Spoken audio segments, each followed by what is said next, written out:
So hi guys, welcome back to my YouTube channel. और आज हम लोग स्ट्रक्चर ऑफ सार्कोमियर पढ़ने वाले हैं। अगर आपको ये वीडियो पसंद आए तो इस चैनल को ज़रूर सब्सक्राइब करना और इस वीडियो को अपने दोस्तों के साथ शेयर करना मत भूलना।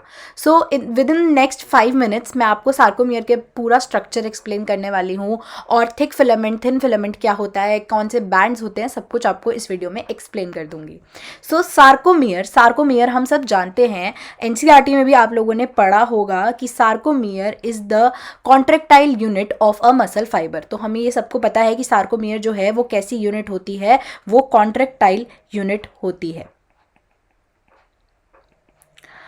अब हम देखेंगे कि सार्कोमियर को जब हम ऑब्जर्व करते हैं तो हम किसके अंडर ऑब्जर्व करते हैं, वो होता है एक लाइट माइक्रोस्कोप के अंडर। और जब हमने उसको ऑब्जर्व किया तो हमने देखा कि हमें दो तरीके के बैंड्स मिलते हैं, लाइट बैंड और डार्क बैंड। और जब हमने वो बैंड स्टडी किए तो हमें पता चलता है कि कौन से फिलामेंट्स प्रेजेंट होते हैं, क्यों ऐसे बैंड्स हमें दिख रहे हैं। अगर हम स्ट्रक्चर ऑफ सार्कोमियर की बात करते हैं तो ये जो सबसे थिक लाइन आपको दिख रही है, थिक रेड लाइन जो दिख रही है, वो हमारी मायोसिन की बनी होती है। इसको हम मायोसिन बोलते हैं। सिमिलरली अब ये पतली पतली जो आपको साइड्स में लाइंस दिख रही हैं, ये हमारी एक्टिन की बनी होती हैं। अब यहां पे दो लाइंस आपको दिखती हैं जो एक्चुअली एक सार्कोमियर को डिफाइन करती हैं। यहां से लेकर यहां तक हमारा एक कंप्लीट सार्कोमियर होता है। तो इस लाइन जो डिस्टिंग्विश करती है हर सार्कोमियर को, इसको हम बोलते हैं जेड लाइन। और सार्कोमियर का स्ट्रक्चर पढ़ने के लिए हमें यही कुछ टर्म्स को ध्यान में रखना है जिससे कि हम कभी कंफ्यूज ना हो। और अगर आपको डायग्राम याद है तो आप बहुत आराम से कोई भी क्वेश्चन कर सकते हो। अब इसमें कुछ बैंड्स होते हैं, जैसे कि मैंने बोला था, कुछ लाइट बैंड्स होते हैं, कुछ डार्क बैंड्स होते हैं।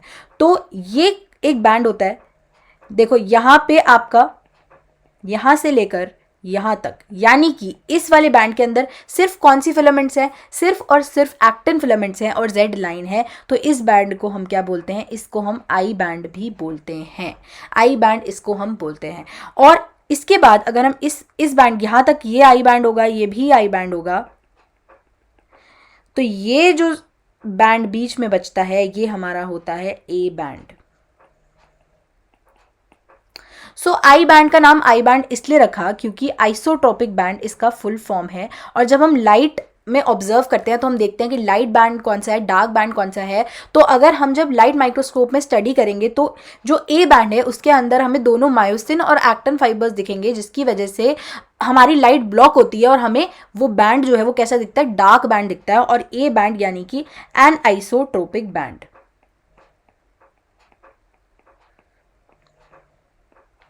अब इसके बाद इतना जो स्ट्रक्चर बचता है बीच में, जिसमें सिर्फ मायोसिन है, सिर्फ और सिर्फ मायोसिन है, और बीच में, इसको हम बोलते हैं एच बैंड। और अब आप बोलोगे कि एक पर्पल सी मोटी सी थिक लाइन हमें दिख रही है, उसे क्या बोलते हैं, तो इस पर्पल थिक लाइन को हम बोलते हैं एम लाइन।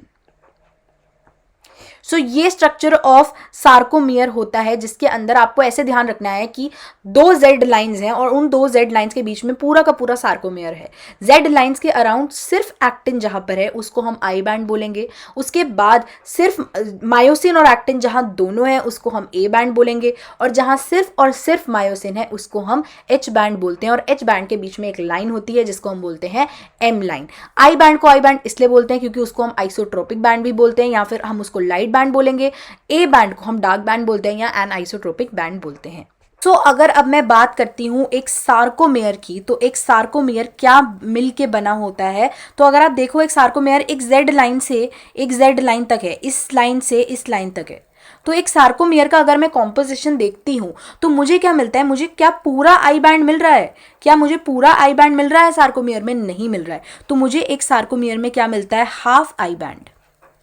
उसके बाद मेरे को पूरा ए बैंड मिल रहा है क्या सार्कोमियर में, हाँ मुझे पूरा का पूरा ए बैंड सार्कोमियर के अंदर ही मिलता है। तो उसके बाद मुझे क्या मिलता है, पूरा का पूरा ए बैंड। और फिर मुझे दूसरी साइड का क्या मिलेगा, मुझे दूसरी साइड का भी हाफ आई बैंड मिलेगा। तो हाफ आई बैंड यहां पे मिलेगा। तो एक कंप्लीट आई बैंड और एक कंप्लीट ए बैंड को मिलके क्या बनता है, एक सार्कोमियर बनता है। एच बैंड को या एच जोन भी इसको हम बोलते हैं। अब यहाँ पे एक सवाल आता है कि अगर आपने पढ़ा होगा मसल कॉन्ट्रैक्शन के बारे में, तो हम बोलते हैं कि ये जो आई बैंड है या फिर ये जो एक्टिन या थिन लाइंस हैं, ये क्या करती हैं, थिक लाइंस पे ऐसे स्लाइड करती हुई जाती हैं। तो अगर ये थिन लाइंस जो हैं ये थिक लाइंस पे ऐसे स्लाइड करेंगी तो कौन सा बैंड उतना ही रहेगा, कौन सा बैंड छोटा होगा। तो मैंने यहाँ पे एक रफ फिगर बनाई है कि आपको ये दिख रहा है कि जितनी मायोसिन की जो लाइंस है, जो मायोसिन वाली लाइंस होती हैं, जितनी वो होती हैं उतना ही हमारा ए बैंड होता है। और आई बैंड के लिए मैंने बोला था कि जेड लाइन जो है वो एक आई बैंड को एक तरह से डिवाइड कर रही है, हमें पूरा जेड आई बैंड के जेड लाइन के अराउंड हमें आई बैंड अपना दिखता है। तो अगर मैं बोलती हूँ कि ये जो एक्टिन फिलामेंट्स हैं अगर जब ये ऐसे स्लाइड करेंगी तो क्या डिफरेंस आएगा, तो अब आप यहाँ पे देखो कि जो ये ब्लैक वाली लाइन है जिसने डिपिक्ट किया था ए बैंड को, ये तो अभी भी उतनी ही है। लेकिन अगर आप आई बैंड की बात करते हो, तो आई बैंड पहले इतना था, लेकिन वो after muscle contraction I band क्या हो गया है, उसका साइज क्या हो गया है, कम हो गया है, आई बैंड रिड्यूस हो जाता है। तो ये बहुत इंपॉर्टेंट चीज़ है और ये बहुत बार क्वेश्चन पूछा जाता है कि मसल कॉन्ट्रैक्शन के टाइम पे कौन सा बैंड छोटा होता है और कौन सा बैंड वैसे का वैसा रहता है। तो ए बैंड वैसे का वैसा ही रहता है, उतना ही उसका साइज रहता है, लेकिन आई बैंड जो है वो छोटा हो जाता है।